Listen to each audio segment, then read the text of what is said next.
Welcome back to my channel. Lunch box సిరీస్లో ఈరోజు నేను చేయబోయే రెసిపీ పన్నీర్ బుర్జీ రైస్. ఎట్లా చేసుకోవాలో చూద్దాం. ముందుగా కొద్దిగా ఆయిల్ వేసి అందులోకి జీలకర్ర, సన్నగా కట్ చేసి పెట్టుకున్న ఉల్లిపాయ ముక్కలు, కరివేపాకు, సన్న ముక్కలుగా కట్ చేసి పెట్టుకున్న టమాటా ముక్కలు కూడా వేసి, టమాటా ముక్కలు కొద్దిగా మెత్తబడ్డాక అందులోకి పసుపు, రుచికి సరిపడా ఉప్పు, కొద్దిగా కారం వేసి వేయించుకోవాలి. ఇలా వేయించుకున్న తర్వాత సన్నగా తురిమి పెట్టుకున్న పన్నీర్ని కూడా వేసి మంచిగా కలుపుకొని మగ్గనివ్వాలి.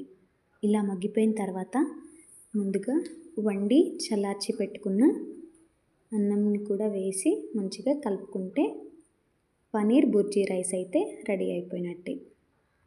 అన్నం వండుకునేటప్పుడు ఉప్పు వేసి వండుకుంటే టేస్ట్ అనేది చాలా బాగుంటుంది. అన్నం అనేది చప్పగా అనిపించదు. సో మీకు ఈ వీడియో నచ్చితే లైక్ చేయండి, షేర్ చేయండి, సబ్స్క్రైబ్ చేయండి. ఇలాంటి వీడియోస్ మిస్ అవ్వకుండా చూడాలంటే నా ఛానల్ని సబ్స్క్రైబ్ చేసి పెట్టుకోండి. నేను పోస్ట్ చేసిన ప్రతి వీడియో మీకు నోటిఫికేషన్లో వస్తుంది. Thanks for watching.